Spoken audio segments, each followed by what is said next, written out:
ఈ ఎస్సీలు ఎస్టీలు బీసీలు ఎలా తయారంటే కమ్మారెడ్డిలు కొట్టుకుంటారు రాజ్యం సీఎం పదవి కోసం పదవి కోసం టీడీపీ వాళ్ళు, సీఎం పదవి కోసం వైసీపీ వాళ్ళు. చచ్చేది ఎవరు తెలుసా? బీసీలు చేస్తున్నారు. బీసీల తర్వాత ఎవరు చేస్తున్నారంటే ఎస్సీలు చేస్తున్నారు. దీన్ని ఏమంటారు అంటే దీని అజ్ఞానం అంటారు. జనాలకి తెలియక పాప అమాయకత్వం అనుకుంటారు. అది వాళ్ళకి తెలియదు. మరి అంటే అధికారం కోసం కొట్టుకుంటుంది రెండు వేరే కులాలు అయితే చచ్చిపోతుంది, సన్నాసులుగా మిగిలిపోతుంది, కుటుంబాలు ఎఫెక్ట్ అవుతుంది ఎస్సీలు బీసీలు. ఇది తెలియక ఏంటంటే మా జగన్ మా చంద్రబాబు అంటారు. నేనేమంటానంటే అంబేద్కర్ అన్న వ్యక్తి కొంచెం కాంప్రమైజ్ అయ్యి సరే మీరు ఎట్టనే చేసుకోండి అయ్యా నాకు మంచి పదవి ఇవ్వండి అంటే కనుక మన బతుకులు కుక్కల కంటే హీనంగా ఉండేది.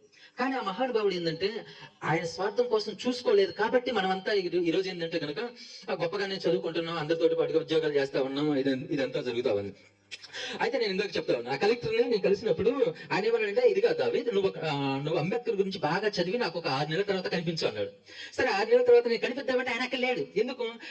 ఈ గంధం చంద్రుడు అనే సారు స్వచ్ఛాంధ్ర మిషన్ కి డైరెక్టర్, చైర్మన్ రెడ్డి కాబట్టి అదే రెడ్డి కులానికి సంబంధించినటువంటి ఐఏఎస్ ఆఫీసర్ని అక్కడ తెచ్చుకున్నాడు.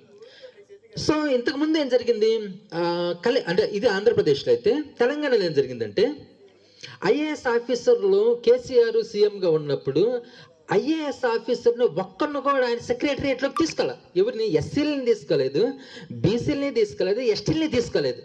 అంటే ఐఏఎస్ అన్నవాడు దేశం మొత్తంలోనే గొప్ప చదువు, అది గొప్ప ఉద్యోగం.